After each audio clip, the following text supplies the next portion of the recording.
Angle in the first. Watch out. Look at this. Upton pops it up. Left side, Elvis Andrus is backpedaling. He is under it. He puts it away. The Texas Rangers have won a postseason series. The Texas Rangers are American League champions.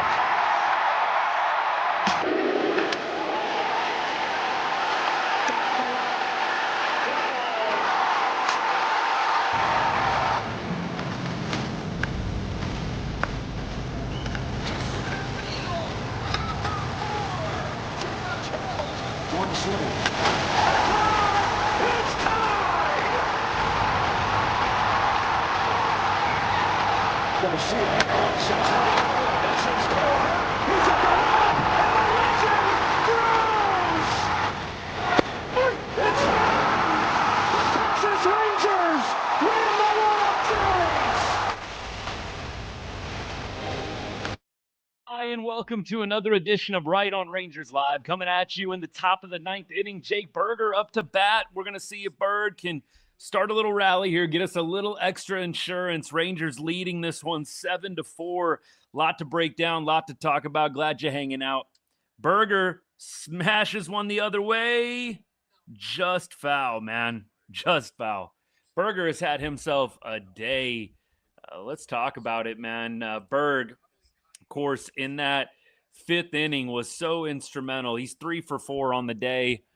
He has been one of the hottest Rangers hitters. It's like he and Nicky Lopez. I know Nicky maybe doesn't have quite the resume with the big hits, but Burger, probably the hottest Rangers hitter right now, and he is working on his upcoming 12th pitch of the at-bat right now. 12th pitch of the AB, man.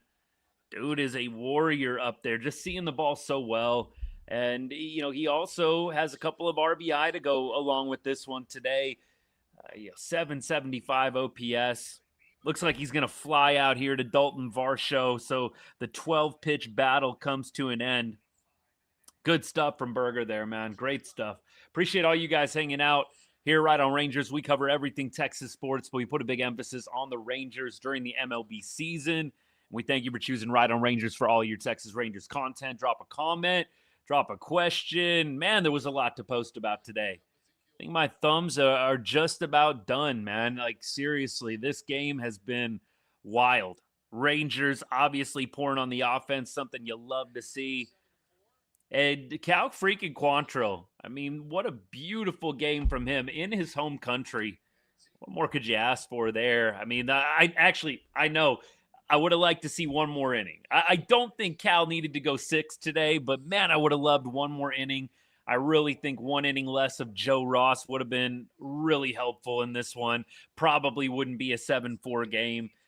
Not trying to pile on Joe Ross. He is what he is at this point, kind of an arm you use, you know, in mop-up duty, an arm you use when the game is out of hand. It's unfortunate that he could not pitch better today, but would have loved to have seen Cal gone one more. I know a couple people rebutted and said, you know, well, he hasn't gotten stretched out much recently. I mean, look, he's thrown as many as 70, I think 75 pitches in games this year. I know it's been a while, but Cal absolutely could have gone one more inning. I don't think there's any issue there. As Zeke Duran singles to give the Rangers a runner here in the ninth inning. Zeke did not start today. An interesting move, in my opinion, from Skip. Just, you know, Zeke, I know, has been a little cold, but he went multi-hit last night. You just kind of figure he probably would have been a good guy to throw in the mix. He gets another hit now. Alejandro Osuna is up. Kind of got a cheap hit Osuna did last time up to bat, but man, the first one that he got was not a cheapie, man. That was a clutch RBI, 2 RBI single that really helped give the Rangers some separation in this one. Look, I've said it. Jake Burger is the most clutch right-handed bat we have right now. Look, that is something that you can confirm with statistics. Something 1,000% you can confirm with stats. You look at his late, you look at his clutch, you look at a lot of different stats when the game's on the line. Burger's number 1. And then look, with Osuna, most clutch lefty bat we have, Alejandro Osuna. I believe we got a catcher's interference challenge here. Little catcher's interference challenge here. Yeah, I mean, look, I'll be honest with you. It's worked out great with Gray. You guys know I'm a big Peyton Gray fan. They should have pitched him last night. I mean, this is going to get twisted and warped to, yeah, Skip playing 5D chess. Y'all, come on now. You could have thrown Peyton Gray last night with a 5-run lead. You didn't need to do it. And then you could have had Junis and Latz available today. So look, for me, I'm definitely happy it worked out. I always had this belief in Peyton Gray. You can't tell me Skip in the moment last night was thinking, man, I need to save Peyton Gray for tomorrow. I need to save Peyton Gray for tomorrow. I don't want to use him tonight. Right? Come on now. This was not look, and I know maybe there's some sarcasm here. In fact, I know there is. My guy, you're awesome. Come on now. Skip is not thinking last night, man, I got to save Peyton Gray for tomorrow. Come on, dude. No, you were managing from a place of fear. You didn't want to lose the game last night, 5-0. You didn't really trust anybody in a big spot late, except for Junis and Latz. And look, today, Peyton Gray shows you that he is trustworthy in high leverage. 100% trustworthy.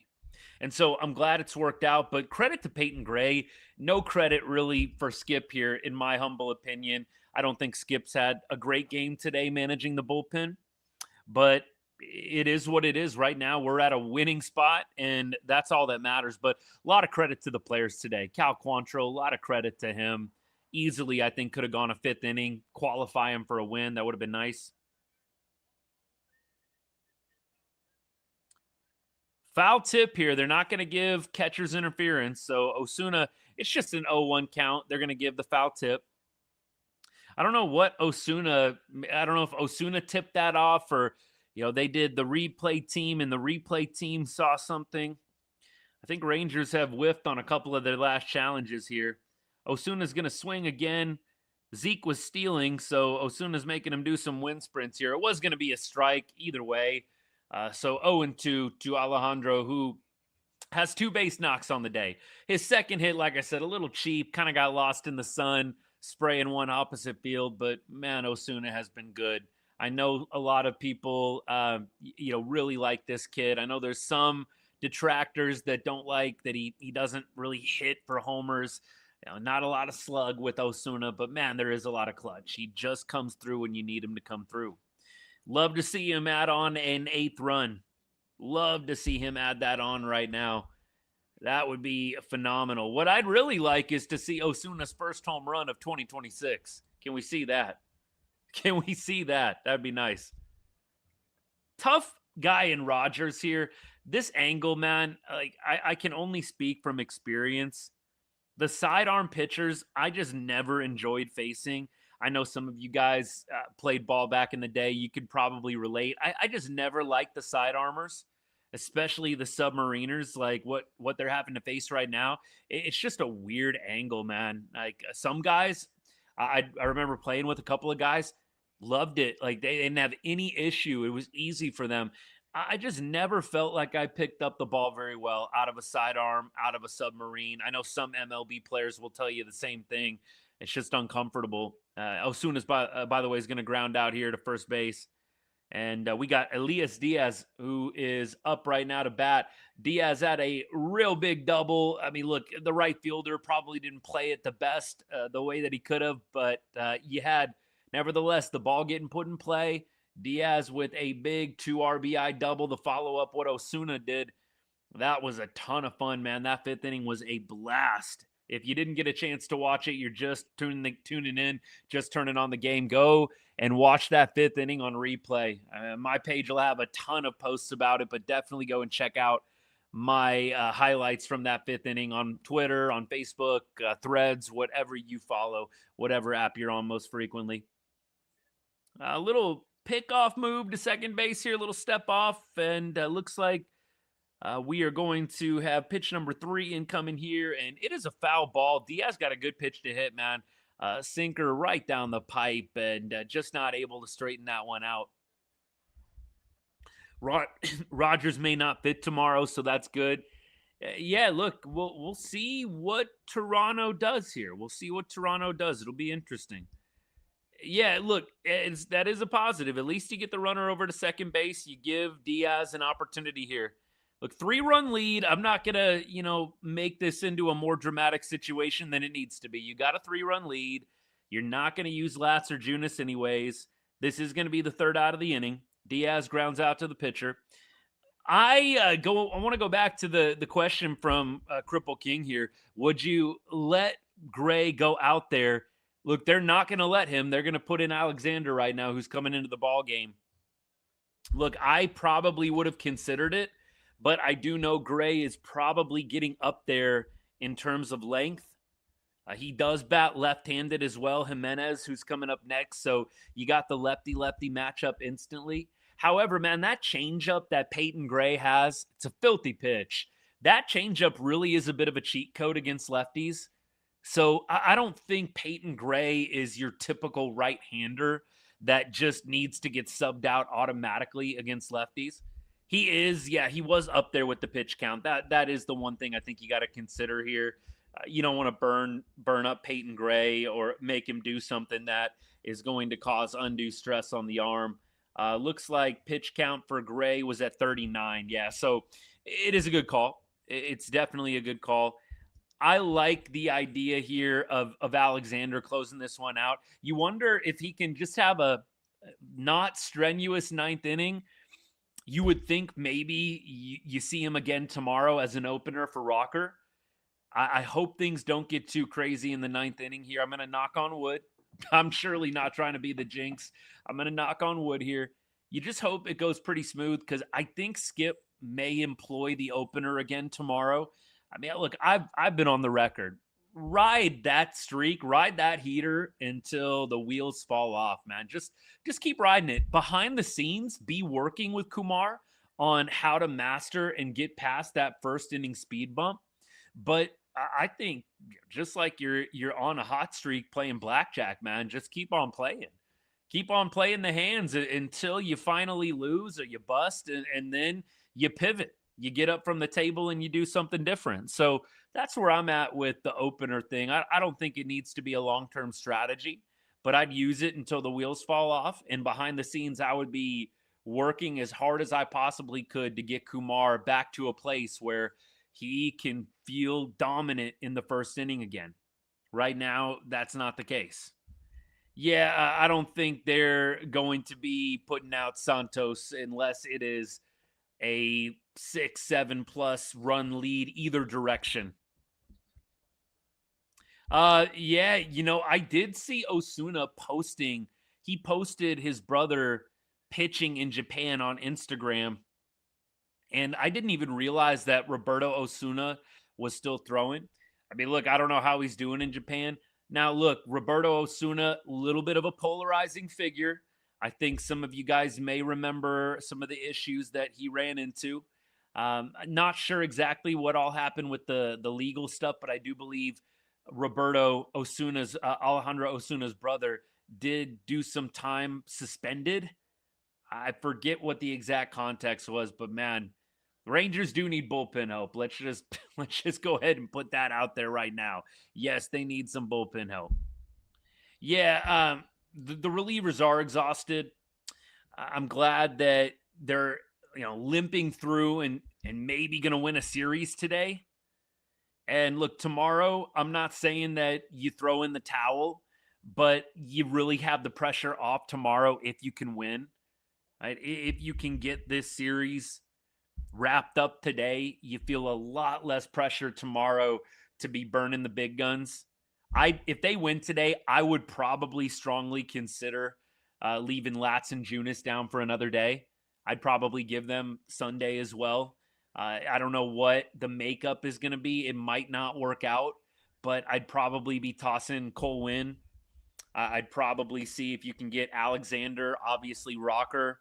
I know Cole Winn is clearly a guy that's been a little bit up and down, but I'd be throwing potentially Winn, Alexander, Rocker, and Santos. See if those guys can get you across the finish line. Ross, I know he labored a little bit, but they may see, can we possibly give Junis and Latz a second day off?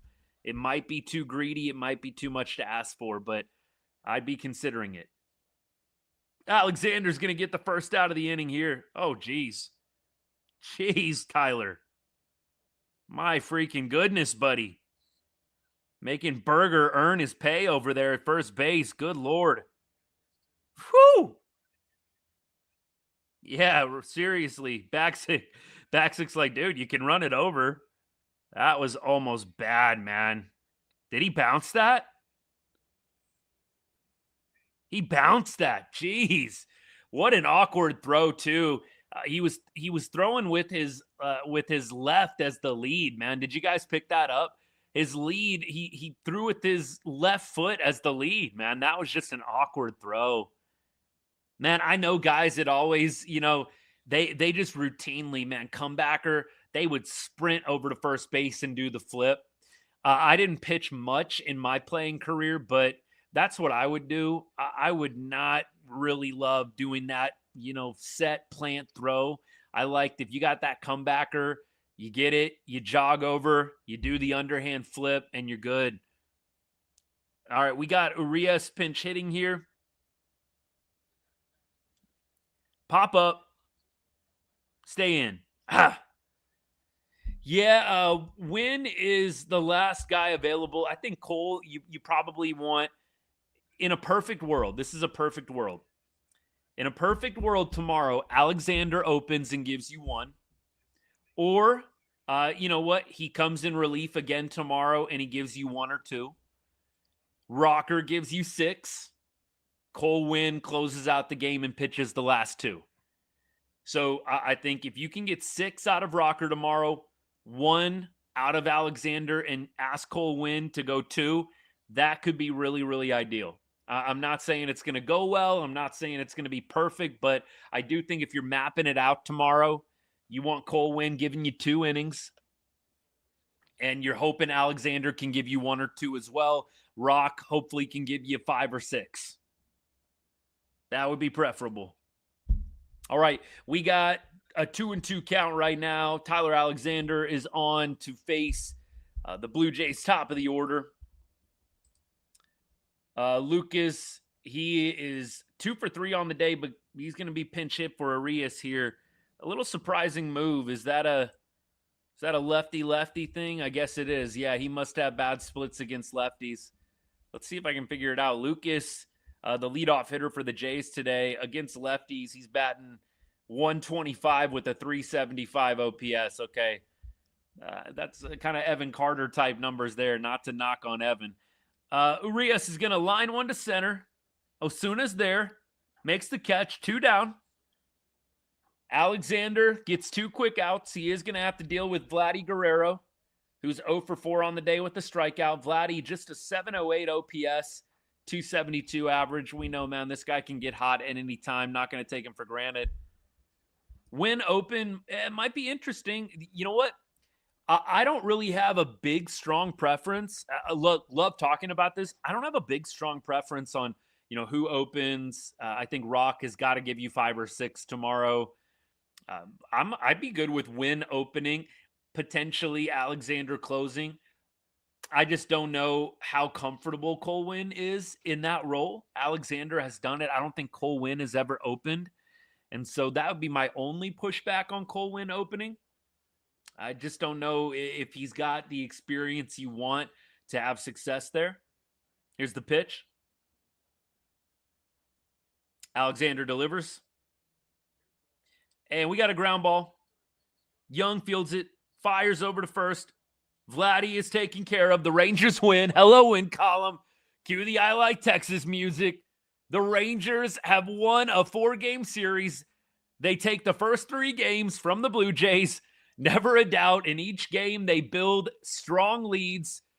6-run lead in both the first and third game. Blue Jays fight back. They score 2 runs in both the 5th and the 6th inning to make it interesting. But Peyton Gray and Cal Quantrill, man, I got to give those 2 guys from the pitching side player of the game. Peyton Gray and Cal freaking Quantrill, man. Clutch today. Cal Quantrill, 5 strikeouts.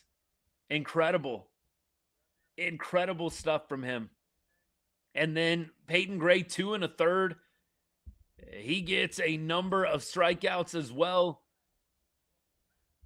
Those two guys, huge on a day when you didn't have Junis and you didn't have Latz. Incredible. I don't think we can emphasize the performance of those two guys enough. You needed a game like this from Cal Quantrill. Again, I would have loved to have seen Cal gone 5 and qualify for the win. I know that he has not been stretched out a lot lately, but I think he was at 55 pitches. I think you could have got 65 out of him today. You could have at least seen if he could have got you through that 5th inning. You might have been able to avoid a lot of the nonsense with Alstrom and Ross before you got to Peyton Gray. It all worked out. I mean, it all did. But nevertheless, Peyton Gray coming in and giving you that performance. He struck out the side for the first time in his career. First time in his career, Peyton Gray strikes out the side. Kind of pissed me off, and Dave, I know, can't do it all, but, Dave Raymond, man, just, going on about some story, man. Peyton Gray strikes out the side. I mean, this is a big game, man. He strikes out the side, and he does it for the first time in his MLB career, and you never would have known. It's just frustrating. I wonder what the radio call was like. I don't know if any of y'all were listening to the radio call. Was the radio call any better on that 7th inning where Peyton Gray strikes out the side? I mean, that's the first time he's done that. I was looking at his game log. The first time he struck out the side in his MLB career, and it couldn't have come at a bigger time. I mean, these are big games. We talked about, and I don't think we need to walk this back, we talked about coming into this series, the season was kind of on the line. And I agree with that. You guys know, of course, there are times where I can be reactionary, knee-jerk, prisoner of the moment. But if the Rangers would have lost this series, you don't have a ton of hope. You have a little because the AL is not good right now, but you don't have a ton. You really don't. I mean, you would have been probably, 5 or 6 games below 500 if my math serves me correctly, if you would have lost this series. This was a huge freaking series, and the Rangers, you got to give them a lot of credit. They have hung on in some of these games. Blue Jays, resilient bunch, have fought back. Rangers have held them off. Winning the first 3 here is no small feat. And you know what? Tomorrow, you'd love to win a game. You'd love to sweep a 4-game set in Toronto. Man, that would be impressive. But pressure totally off for tomorrow, in my humble opinion. Pressure totally off. Like if you win tomorrow, outstanding. But I really wouldn't mind giving Junis and Latz another day off for the good, for the good of the entire series. For the season. I wouldn't mind doing that. I know some people might not want to hear that, but I just would not mind that in the slightest. That would absolutely be nice if we could get a rest day tomorrow. I know a lot of you guys probably want to see the Rangers get back to 500 tomorrow. I totally understand. I'm not cheering for a loss. But a part of me, from a managerial perspective, do you go ahead and give Latz and Junis another day? You've won the series. It's a long rest of the season. You still have an entire series in Cleveland, and then you also have a home game this coming week on Thursday? You have Friday off, so you still have 4 more games in a row. I just don't know if you want to continue to tax your top arms. You won a series here. You did your job. If you can get away without throwing Junis and Latz tomorrow, I do think that is the way to go. We'll see what happens. That would be my preference. I don't know if they're going to be able to do it. I do think you might be able to get the job done with a trio of Rocker, Alexander, and Cole Winn tomorrow. I mean, at some point, you've got to throw Cole Winn. There's a lot of different things that you can do, but it would be nice if Cole Winn could give you multiple tomorrow. Tyler Alexander gives you 1 or 2. Rock gives you 5 or 6. Yeah, look, I know some of you guys are on that page too. I know some of you guys want to see him go get a series win. I don't think Baumler's close at all. Collier and Teodo are pitching pretty well down at AAA. Teodo still getting into some trouble with the free passes. Collier, same thing. But Collier had a nice outing a couple of nights ago. Teodo was involved. I don't know if you guys saw my post. Teodo was involved in quite the scuffle in Tacoma last night. Patrick Wisdom got hit twice by express pitchers. You might remember Patrick Wisdom. Maybe that's a little bit too far back, but he is playing for the Tacoma Rainiers in the Mariners organization. Pat Wisdom, of course, in his career, did play for Texas back in 2019, I believe.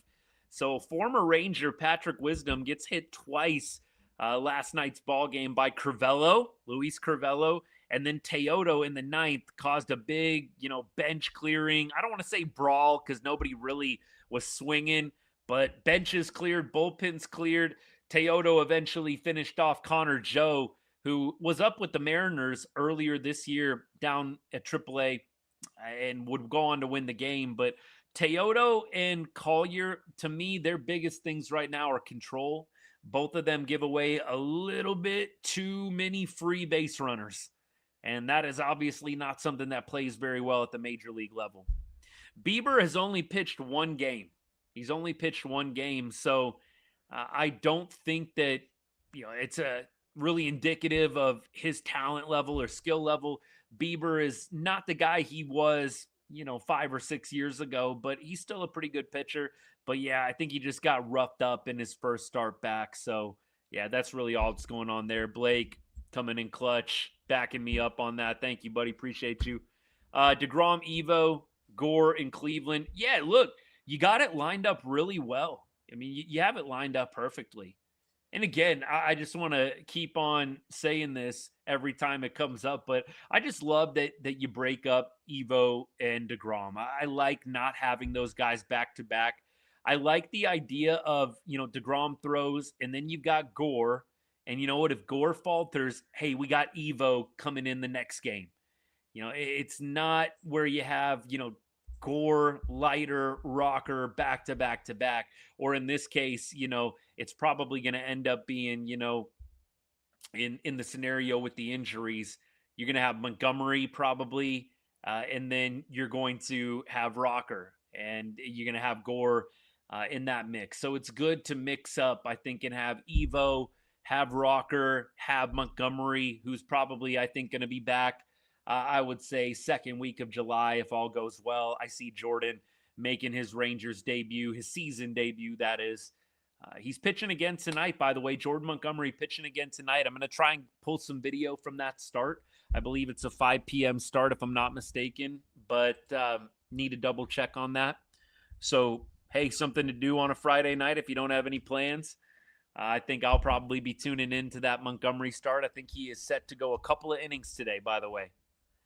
We going to need a starter Monday? No, we don't need a starter Monday. Jacob deGrom is going to be the starter on Monday. So you really just have to limp through tomorrow's game. I told you guys, it would not shock me if the Rangers, took this game today. This team doesn't make sense all the time. And so just the fact that they win kind of a bullpen game, definitely a bullpen game, it doesn't surprise me, but you do have to pinch yourself a little bit they really came to play in this series. They really did. You got to give them a lot of credit. I mean, yes, there are things we can nitpick 100%. And if you want the full recap, again, go and scroll through my page, man. Facebook, Instagram, or Threads, Twitter. Go scroll through, man. There's definitely some critiques. I don't think this was the best managed game from Skip once again.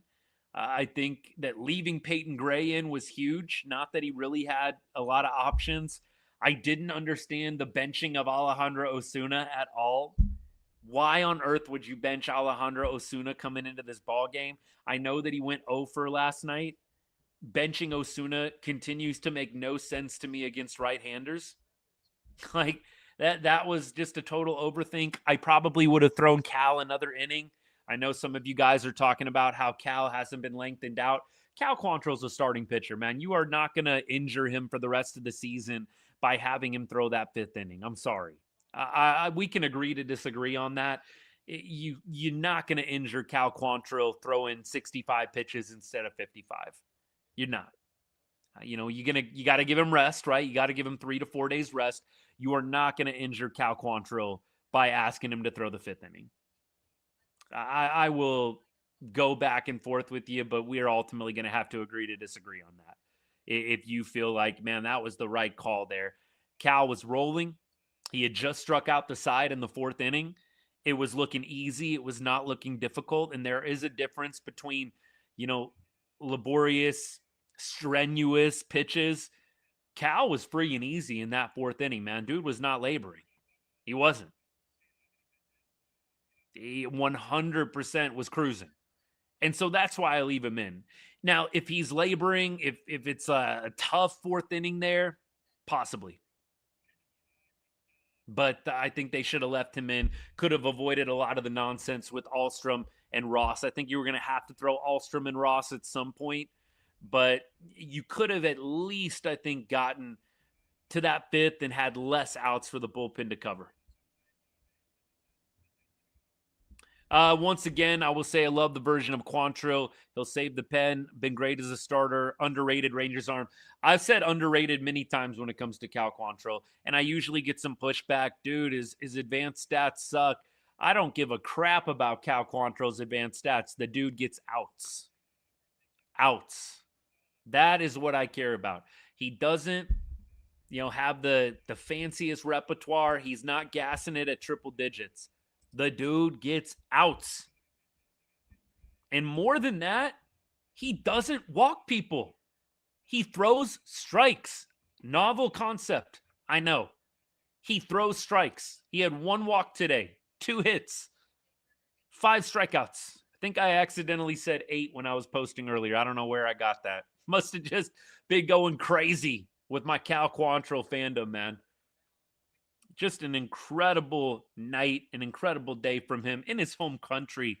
That's what kind of pisses me off, too. I'm like, Skip, let the man get a win in his home country. I know pitcher wins don't really matter. Nevertheless, man, let him throw 1 more inning in his home country, man. He was born 55 miles from the stadium. 55 freaking miles from the stadium. Let the man ball out for 1 more inning in his home country. Come on now. Come on now. Yeah, look, maybe it does. Maybe it works out.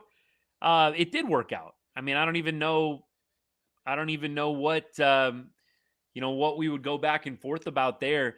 I do think that the game is less interesting if you throw Cal in that 5th inning. Absolutely. Maybe it goes sideways, but just my take on that. Peyton Gray was outstanding. Peyton Gray was great today. Look, you should have thrown him last night. You could have easily thrown Peyton Gray. He had an opportunity against Vladimir Guerrero today, got him out. That's exactly what he would have had to do last game in the same spot when they brought in Junis. He would have had to face Vladdy. I think it was nobody out, runners on first and second, 5-0 lead. I know that the way it works out, yes, we win both games. Great. That doesn't mean that every decision was perfect in both those games.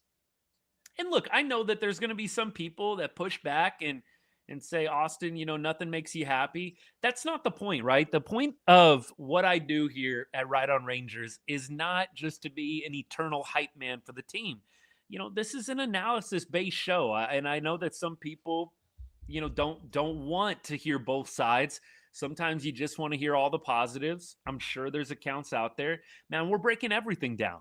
It's so much more fun in a win to be nitpicky about little things. And that comes from me in my playing days. That comes from me coaching the game.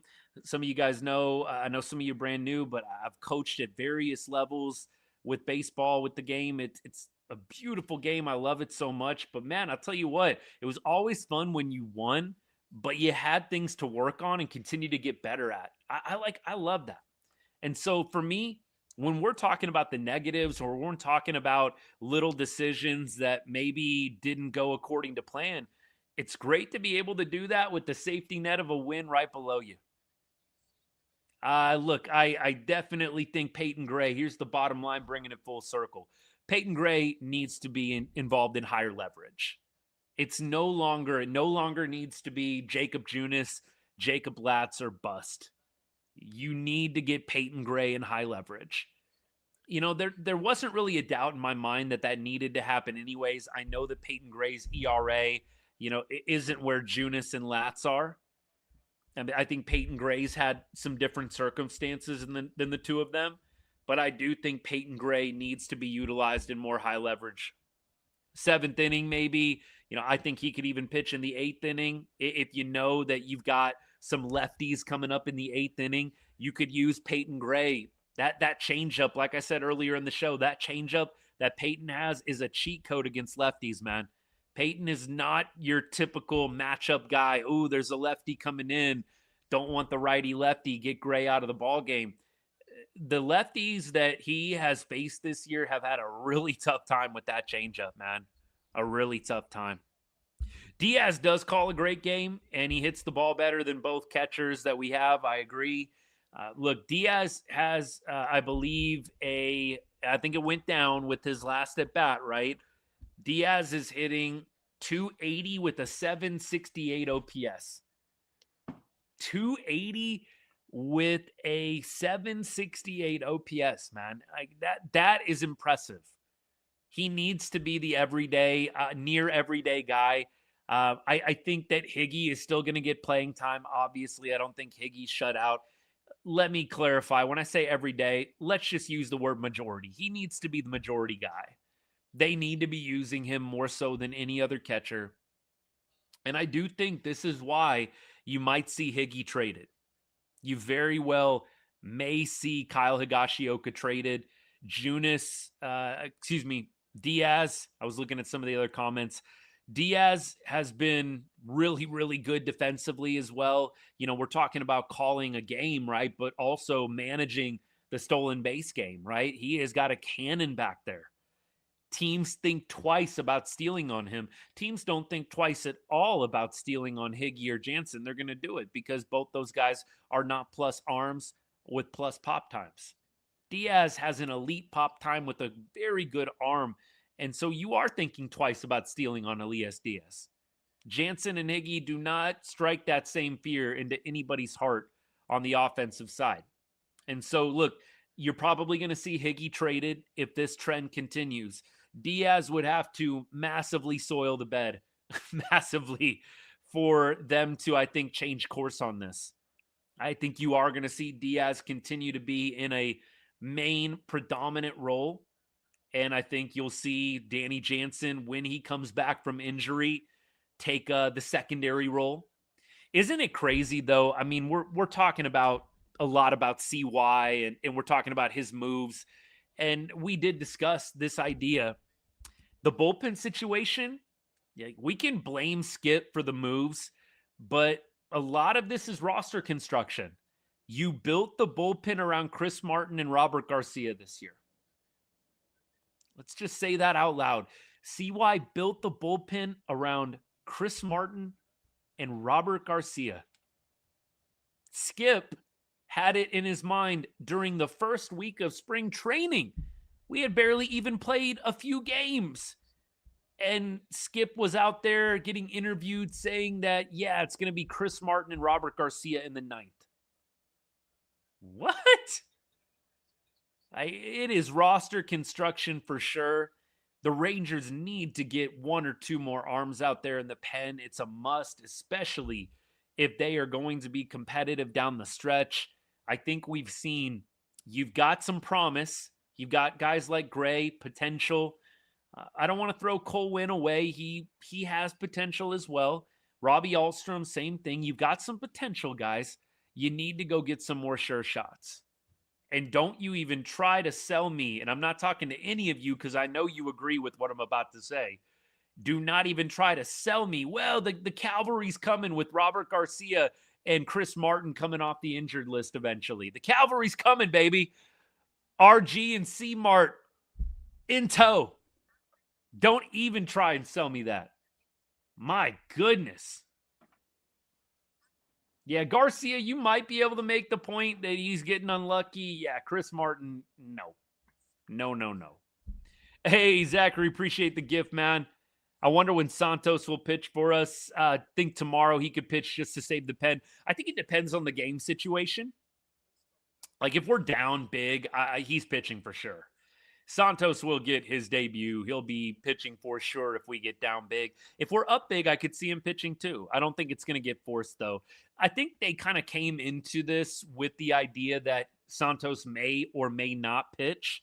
So I don't think that they feel obligated to get him in the game, but I think he will be in the game if there is any kind of lopsidedness to the affair. We'll keep rolling. Appreciate the gift once again, Zach. Not needed, but much appreciated, my guy. Thank you so much. Yeah, Diaz is good. Isn't it crazy? I'm going to bring this full circle. I was talking about CY and the moves in the bullpen. Let's shift it to Danny Jansen. CY gave Danny Jansen $15 million, right? 14, 15, doesn't matter. 14 or $15 million. Yikes. I mean, and now you've got a catcher that, look, to their credit, they signed. They took a flyer on Elias Díaz, who was not having necessarily an awesome year. Wasn't having a terrible year, but wasn't having an awesome year with Kansas City. So give a little credit. They took a flyer on Elias Díaz. But nevertheless, you started the season thinking Danny Jansen was going to be your major help. Yikes. Not good. A lot of money being wasted lately by CY. And people wonder, why doesn't Ray Davis spend more money?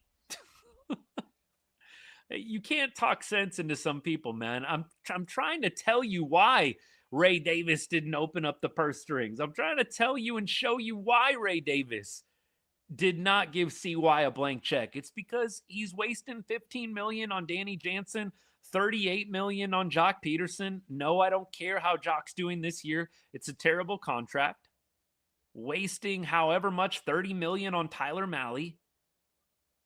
Like, there's so much money when you really do the math and you sit down that's been wasted by CY. There's no reason to be pissed off at Ray Davis, man.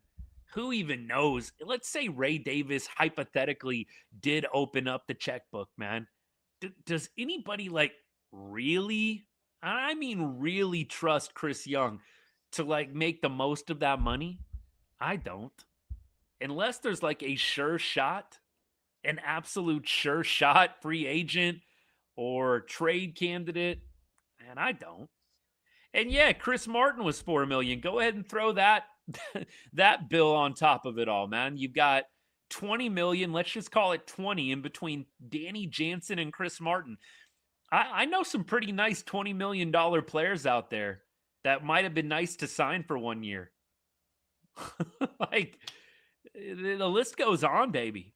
Nicky Lopez was look, another guy. Give him some credit for at least going out and picking up Nicky Lopez. He's been another dude. Thank goodness for him, man. Him and Jake Berger, maybe, I don't know if, I'd have to look at Osuna's splits over the last 7. Yeah, they're pretty good. Osuna, 292 average over his last 7. Berger, Nicky Lopez, Jake Berger, Nicky Lopez, Osuna feel like the hottest hitters on the team right now. Josh Young, man, he was in a brutal 0 for 20. He finally breaks out of that with the double there at the end of the game. Man, right on Rangers, man. We are undefeated. We post the slump. You can bet that a player is going to bust out of it. We posted Josh Young's slump 0 for 18. Then he went 0 for 19. Then he went 0 for 20. But he finally, on the third try, after we posted about the slump, on the third try, he gets the base knock. Josh Young, the fall off with the defense, though, does need to be studied. I know some people, every time I post about Josh Young's defense, don't want to hear it because he's been pretty good offensively this year, obviously. The defense has been bad this year. Josh Young is league worst in DRS among third basemen. League worst.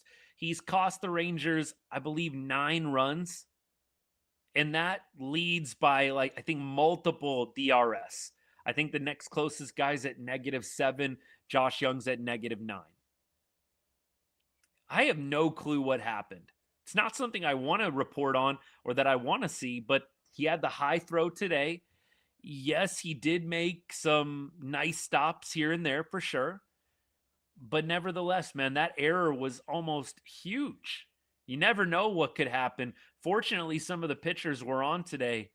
JJ's defense, man, and the speed too. I know that some of us feel like Josh Young has always been slow as molasses, but he was actually league average speed just in 2024. And now he's 18th percentile. It's like the conditioning and the glove have really taken a dip for Young. And it's a really big positive that the bat has been as good as it's been, because if the bat is not good, man, he has dipped in pretty much every other category. Not as well conditioned as he once was, and the glove is not very good this year at all. So look, the slide that he's in, I'm glad he ended it. I hope that this is the start of a heater for Josh Young, because it is going to be easy. And I tried to tell people this. If Josh Young's bat dips, he doesn't have a lot of other intangibles. There are not a lot of other intangibles with Young if the bat dips.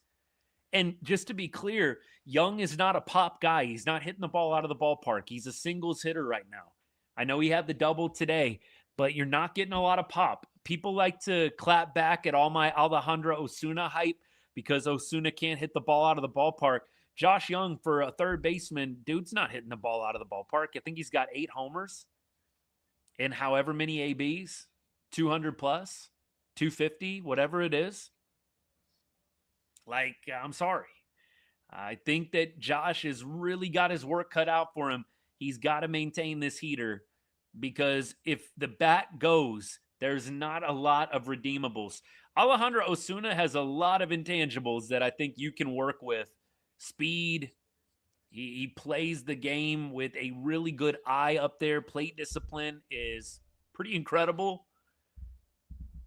I'm a little worried about JJ. I'm not going to lie to you. I do hope that that double today at the end gets him back on track. Cal Quantrill getting interviewed by Laura here. It felt like it was working up in the zone in particular. And Diaz and I have worked together a lot before in Colorado. And kind of just... Cool. I didn't know that. Diaz and Quantrill had worked together when they were with the Rockies. I forgot about that. Whatever works. I know you've done whatever the organization has asked from you, but to be able to start a game, do what you've done your entire career, just what is that like for you to get back to what you've always done? Yeah, it's comfortable for sure, right? 6+ years of starting, the rhythm is easy. That being said, I feel like I've adapted to the pen well. And what a good dude. He just strikes me as a really down-to-earth, solid dude. We've kind of just been grinding for about a month, and today was my turn, and I thought it went well. And he definitely could have gone 5 today, man.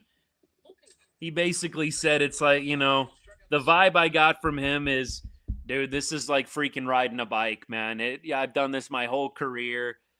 The vibe that I just got from that interview is like, man, this was nothing. This is like easy.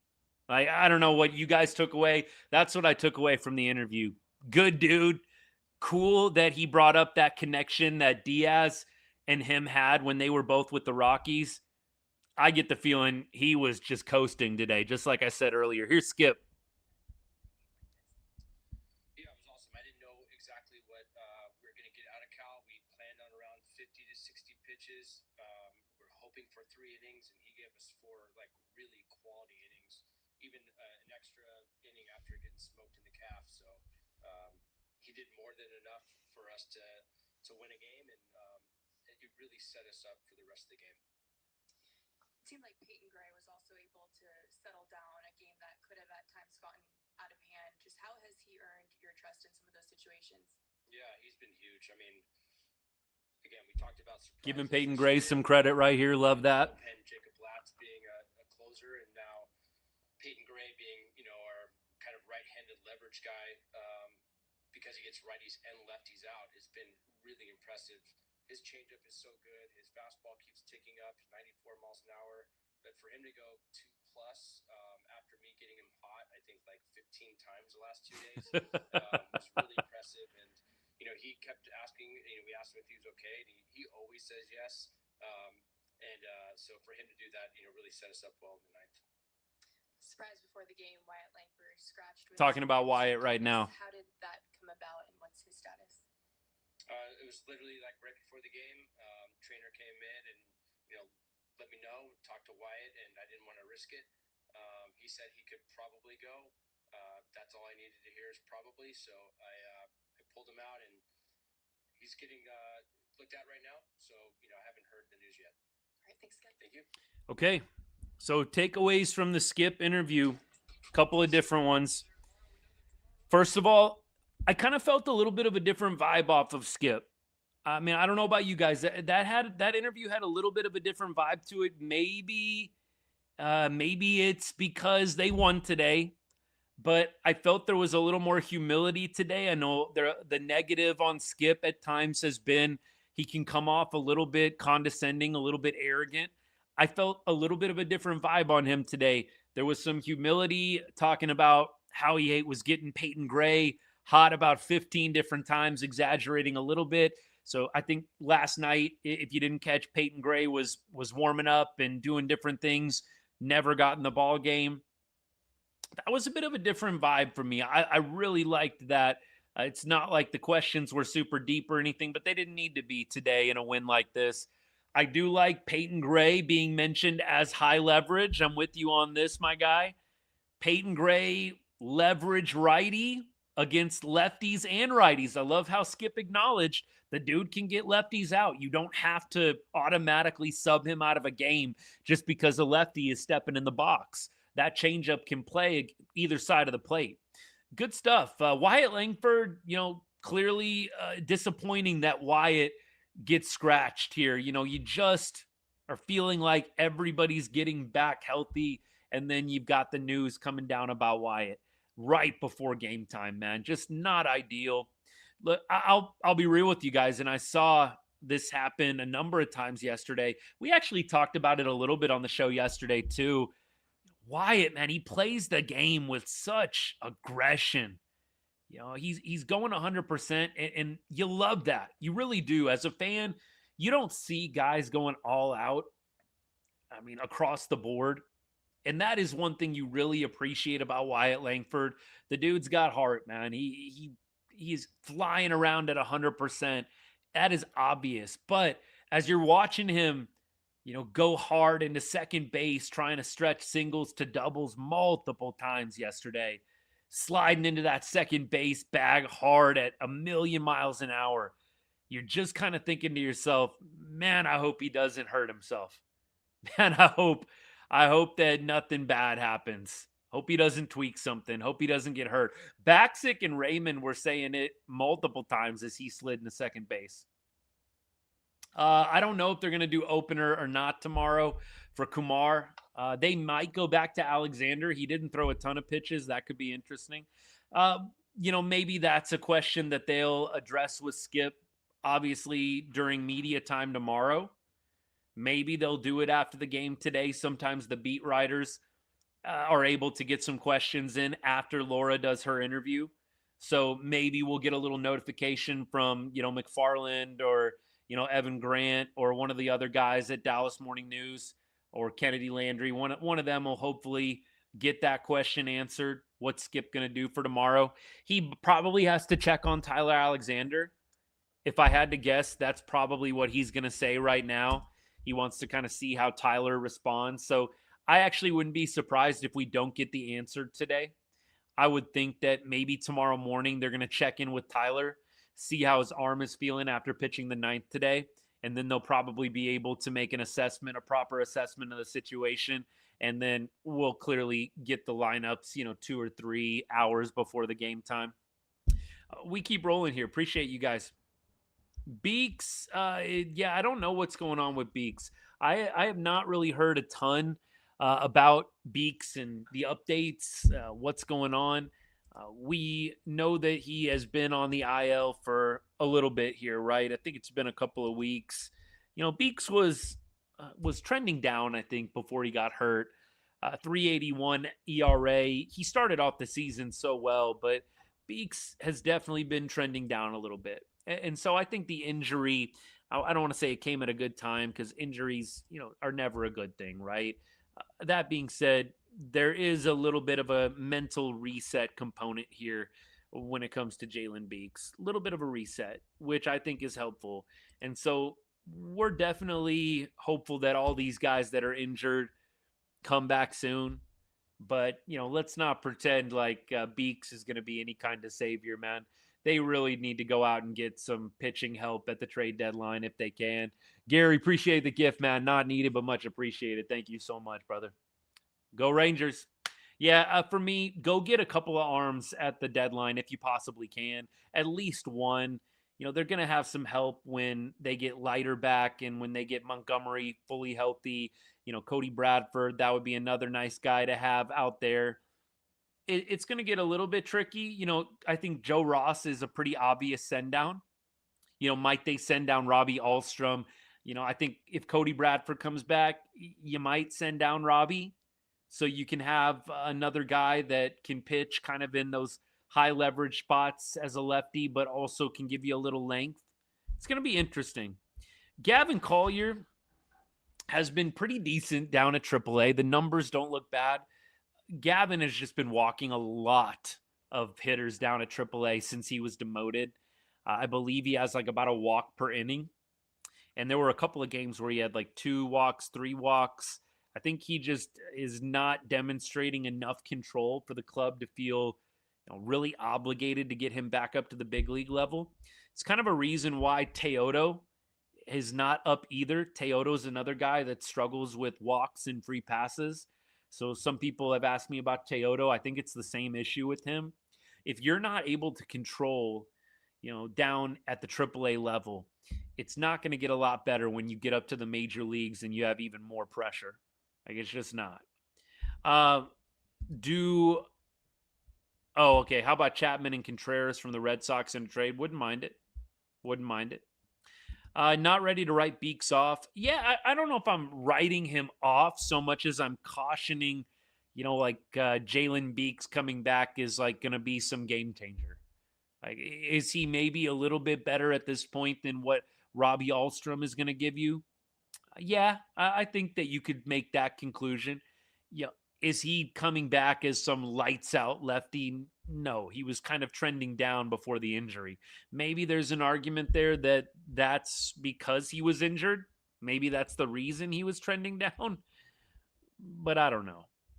For me, I think that you're going to need some help outside of the organization. That feels like the most natural conclusion here. Beeks, by the way, obviously veteran presence. I think you like that most. He's been around the league once or twice. But can't say with the Jalen Beeks signing that I ever felt like it was going to be monumentous. Hope he proves me wrong. I hope he comes back and, throws a bunch of zeros for the rest of the year. That'd be great. All right, let's keep going. Chapman in a trade is, I think, what we're talking about. Like, could you get Chapman and maybe Contreras in a trade from the Red Sox? That would be a big swing for CY. I don't know if that's going to happen. Bormia, yeah. Look, he's got the upper digits. He's got the triple digit stuff. The walks I did notice on Bormia are down too. He is an interesting arm. That's the thing, man. You just cannot have a dude that can't control it in the minor leagues come up to the major leagues. It just gets really interesting. Yeah, Leiter, I agree. The reset for Lights is definitely something that you can kind of see as the silver lining for the injury. Maybe it'll be the same thing for Jalen Beeks. Good to see you, man. Love you. Let's keep on rolling. Hopefully Langford doesn't miss too much. Yeah, I'm not going to be surprised either way with Wyatt Langford. He might need a day or two. He might need an IL stint. Nothing is going to shock me when it comes to Langford. Has it been 3 seasons since the Rangers won a 4-game series? That's a great question. I don't know the answer off the top of my head. Look, it doesn't feel like we've won a lot of 4-game series. Swept. One, I feel like maybe one we have, but maybe not. I don't know. Was that on the broadcast or something? Did I miss that? mean, sweep a 4-game series feels like it's been a while. Man, it feels like we've won a 4-game series at some point in the last 3 years, but maybe not. Maybe not. Why wouldn't CY take a big swing on a veteran lefty and a big-time right-handed bat? Well, I think the biggest reason I feel a little pessimistic that that's going to happen, we just haven't seen CY go out and get that big bat. We have never seen him really make a trade at the deadline for that big bat, right? I mean, we saw him obviously go out and make trades for, depth basically. But I don't want to be like disrespectful and say bench players, but let's call it depth.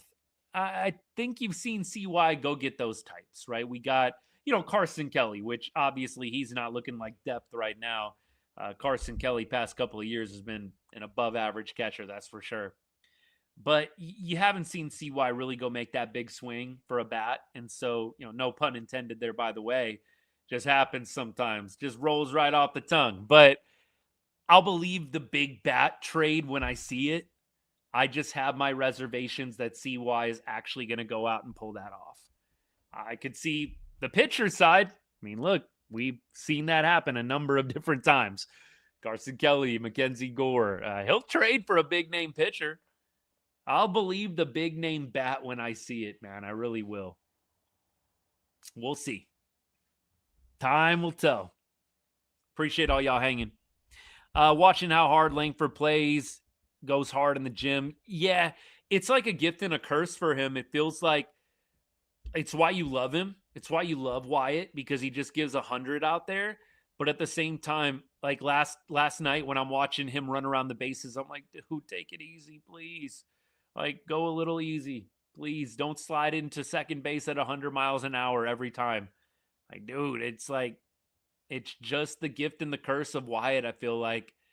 I do think, sadly, he is working himself pretty firmly into that injury-prone category.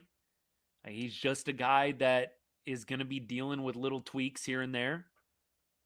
It is a tough thing, man, because dude is a physical specimen and he's got a lot of pedigree, all the pedigree in the world, but he's got to find a way to keep that body healthy. I think it is becoming a thing. He's missed, I believe, 60, I think it's now over 100 games in his career. I mean, that's not nothing. You've missed over 100 games out of 240, 250. Does that sound like a player that's super available? I mean, you just got to say things out loud sometimes, right? Wyatt Langford has missed over 100 games out of a possible 250. I don't know how you don't say that a player like that is a little bit injury prone. We'll see. We're over the hour mark here. We're going to keep things rolling. Yeah, Sieg's getting going would be huge. The all-star voting, it does frustrate me. I put out a video. I need to see, here's what I need to see. Give me a merit component to it in the second round, in phase 2. Like phase 1, you can do the fan voting. In phase 2, you have to have those guys on deck, and I don't know how you do it. You want to go WAR. You want to go thresholds for batting average. I don't know how they'll do it, but I would love to see them add a merit-based component in phase 2. You've got the fan favorites in phase 1, fine. Then in phase 2, MLB has an opportunity. Put in the guys into phase 2 that actually have earned it. And it would do a couple of things. First of all, it would give those guys an opportunity to actually make it. But then you would naturally give them a stage, right? You give those guys a platform that maybe are not as well known around the league. Like, imagine if you make this merit-based announcement in phase 2. Let's just put Ezekiel Duran up there. You make this big MLB announcement. Our phase 2 merit finalists are Ezekiel Duran, Texas, and you do like a hype video for Zeke and you have all the stats. I would love if they would do something like that. Same thing for Josh Young potentially, right? You could hype up Josh Young, make a big announcement. Josh Young is our merit finalist for phase 2. And here's why. He's crushed it in XYZ areas, right? Blah, blah, blah, blah, blah. I'd love if they did something like that. I think they should. The fan vote is cool. Don't take the fan vote away completely, but have a merit-based system in phase 2 so you don't shut guys out in the cold that so badly deserve it. That's my plan to fix the all-star voting. That's the plan right there. Let's see. What else did I miss? Walcott just feels like he has to be moved, knowing that Langford, Carter, and Osuna is your future outfield. I think that Walcott is going to find himself in the infield. I do feel like this club is going to have to make a tough decision with Corey Seager. But at this point, I think that you've got a number of guys in the minor leagues that can probably play as good of a shortstop as Corey Seager can. I think Cam Cauley is up there. I think Cam Cauley plays a really good shortstop. Zeke Duran plays, I think, a better shortstop than Corey Seager. Walcott is a shortstop. You've got a lot of shortstops that are very capable. I do think the org is going to have a tough combo with Siegs in the offseason, and that move might be expedited. Jock Peterson is on an expiring contract. It really works out perfectly to transition Corey to more of a DH role. I know Corey doesn't want to do that, but you got to do what's best for the team. I don't think there's a lot of teams around the league that really down deep want to play Corey at shortstop either. I don't think he's bad. I don't think he's the worst shortstop in the league right now. I mean, he did make kind of a bit of an error today on an easy double play ball. Zeke Duran probably makes that play in his sleep. Corey, for whatever reason, is just having some trouble defensively. It's not going to surprise me if the club maybe still plays him at short a little bit next year, but man, is it just a natural transition. Jock Peterson on an expiring contract, move Corey Seager a little bit more into that role. If you want to play him in the field against, against lefties, fine. You could maybe make an argument to have Corey Seager be the DH guy against righties, but maybe against lefties, you get Justin Foscue in there next year and you move Corey out there to shortstop. And Corey is your shortstop whenever there's a lefty on the mound. I don't think that that's a bad plan. But, man, I think you got to address it, especially with Jock Peterson off the books. Seager has to go. We are not a contender. I think Seager might. But by the way, appreciate you, my guy. Thanks so much. I don't think Seager is going to get traded. I'm not saying you're wrong. I just would find it really hard to believe Chris Young trades him. Is it the right thing to consider if you're not a contender? Probably. But do I think the front office is actually going to pull the trigger on that? I'm a little skeptical. I know there's a lot of fans that do feel the exact same way as you. And I kicked it around in my head at times too. I just don't see the front office, the ownership in tandem willing to make that move. I don't think CY is even going to get rid of any of the pitchers. I think he might sell some of the expiring contracts. I think he'll do his homework on Kyle Higashioka and Jock Peterson, even if they're in a winning position, if you will, or one game out of a wild card, no games out, whatever. I do think that you will at least try and trade or see what you can get for some of the guys who are not going to be with the club next year based on contract. I do think what I agree with 1,000% here, my guy. Appreciate all the comments today. Grateful. We're headed for a rebuild is the comment. I know all of y'all on YouTube and X and Facebook, Instagram can't see it, but I do think the Rangers are going to have to rebuild eventually. Unless you get a massive pop from, Langford, he stays healthy. Walcott totally takes off. Evan Carter completely rights the ship offensively. You're going to have a lot of guys step up. A lot of the young guys become dudes if you're going to avoid a rebuild, right? I do think that if the Rangers cannot get, some of these young guys really taking that legitimate next step into stardom, it is going to be very, very hard for Texas to not do a rebuild of some sort. It's going to be difficult.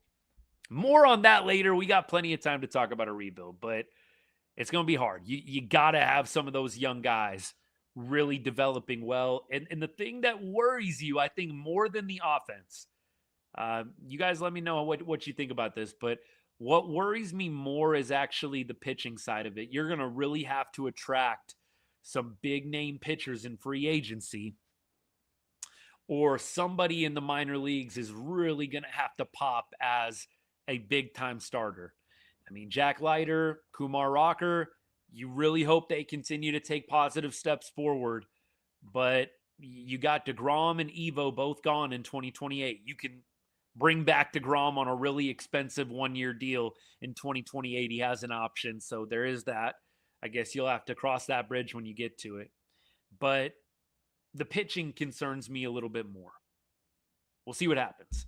I do think that this is logical, though. Comment is B. Daddy says after DeGrom and Evo contract, it's time to rebuild. I do think that will happen, barring, again, stardom achieved by Langford, Walcott, and maybe Evan Carter throw his name in the mix as well. Josh Young, does he maintain where he's at? A lot of questions. I think we might do a little bit of each. I think buying is an option. I think selling is an option, whether you're in a losing position or a winning position. Now, obviously, if you're in a losing position, you're not going to do a ton of buying, but you are going to, I think, even if you're in that spot where you are right now, a half game out, tied for the last wild card spot, I still think the Rangers might kick the can on selling some of the players on expiring deals. Hey, be nice, man. Be nice. Evan Carter, man, we love EC. Little Savior, man, we love that guy. I know that I've had my fun with people on socials, that love Evan Carter. I love Evan Carter. But, man, I also try to be objective. There's no way that Evan Carter is a more valuable piece in your lineup right now than Alejandro Osuna. It's not going to matter. They're going to send Kelenic back down to the minors or DFA him, I guess. They can't send him back down. They're probably going to DFA Kelenic, and Carter will come back up, and I'm sure start playing in center field right away. Look, Evan Carter, if they can get him right, that's huge. I'm surely not cheering for Evan Carter to continue to, be a black hole in the lineup. I'm not. I think you'd be crazy to be a diehard and be rooting for that. We're all rooting for Evan Carter to snap out of it, but until he does snap out of it, play Osuna, man. He's hot. He's the most clutch lefty bat the Rangers have right now. In a late game situation where you need runs, that dude's coming through more often than not. What happens to the expiring contracts? They expire. If there's no 2027, it doesn't matter. That's the risky part about the Gore trade, right? If we don't play baseball in 27, which I don't think will happen, but I do think we'll miss games, I think you're just going to lose out, right? That's the thing that sucks. You lose out on Gore's last year. The contracts are totally set on the calendar, not set on anything based with, do you actually play or not? That's the tough thing about Gore, about Evo, and DeGrom, man. You lose all those guys. You don't get an extra additional year. You don't. So it's going to be really interesting how things play out there. By the way, I know that the sentiment right now in the baseball world is, owner's bad, players good. I think it's going to get really wild with some of these negotiations. I haven't really talked about this a lot on the show. This is what I'm going to close with. It does seem very much right now like the media push is very much that the owners are terrible. The owners are ridiculous. The owners. Is there any good thing that the owners can put out there on the table besides keeping it exactly the same in the media's eyes? Doesn't feel like the owners can have a single good idea in the eyes of the media. It feels like everything the owners put out is bad, and it feels like fans are catching on to that a little bit. I always try and push back against stuff like that. I don't think that every idea I've seen out of the ownership is a bad idea. Like, there's a couple of really good ideas I like.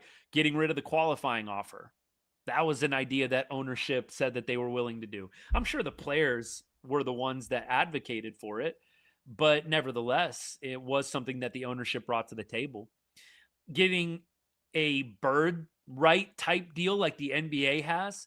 NBA has birds rights for players that you draft. Essentially, you are able to offer them the most money once they become a free agent. I like that. That was another part of the ownership's offer or proposal. Maybe that's a player thing. Maybe it's not. I'll throw this out there, though, too. And I know you said, I know we've got a couple of guys that have played minor league ball that follow the show, a couple that are watching right now. I saw that the minimum salary in the new ownership proposal is getting increased. I don't know if it's going to be over $1 million or what the new minimum is going to be. I think that is going to tempt a lot of players. So what really intrigues me is, are all the little guys in the game, not talking about stature, talking about players that are not stars, are all of the guys that are just trying to get by going to stand behind and keep rank just so Bryce Harper and Ohtani and all these guys can get these crazy contracts? Because we all know the average player, the average minor league guy, you're not getting a massive deal. You're not getting a massive deal. The average guy is going to get smaller contracts. The majority of most MLB players are not signing massive deals. So are you going to have all of these guys standing behind the Ohtanis and, the Kyle Tuckers and the Scoobles when the owners are offering raising the minimum salary to a 7-figure number potentially? That's going to be really tempting for some of the guys that are not stars but can make a major league roster. It's going to get interesting. I know I've used that word a lot, but I would just encourage you, don't fall in with, every idea that gets thrown out there by the ownership is terrible. I think there's actually some good stuff in there. I also don't think that keeping things exactly the same is the best answer either. So, if what we're doing is the only answer is to keep it exactly the same, that's not going to happen either. Players are going to have to give a little bit here. They are. I don't think a lot of fans are on board with keep it exactly the same. The ownership should just be okay with the current setup. I don't think it's going to work that way. I think it has to be some give take on both sides. We'll see how it plays out. The new 5-year contract thing once, I actually like it. I wouldn't mind if MLB went more to an NBA style of contracts. That, like, a lot of that is very NBA-esque, right? 5-year deal, that's an NBA thing. Max contract, right? And that's why an NBA like Supermax gets thrown out a lot. And a lot of the times the Supermax can be offered by the team that drafted the player, right? Luka Doncic, right? The Mavericks had Luka's bird rights until they traded him. You could offer him the most possible money.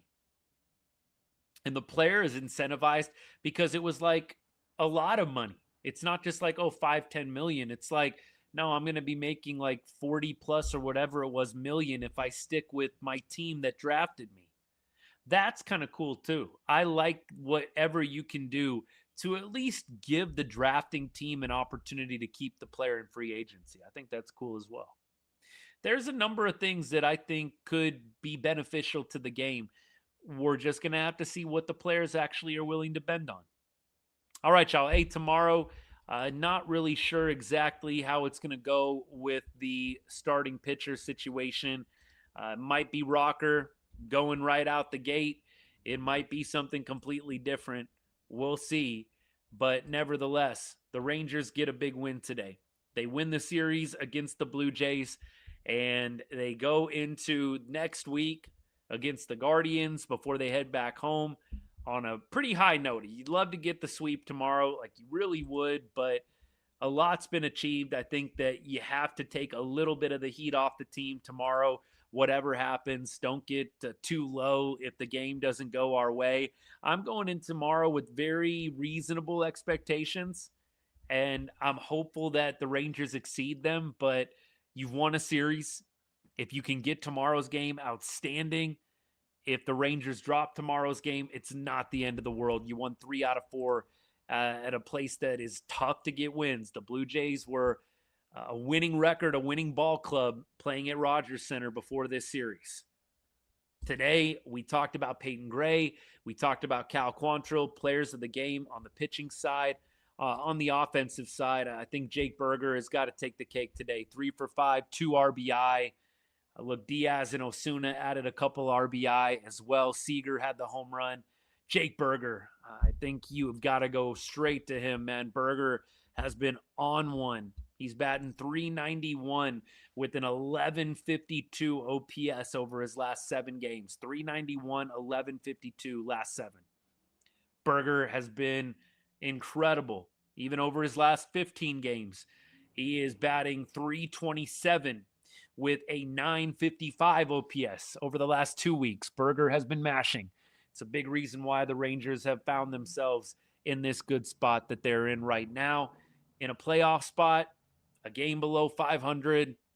Hopefully they get a dub tomorrow. If not, you can go to Cleveland, get on that plane with your head held high, having taken 3 out of 4.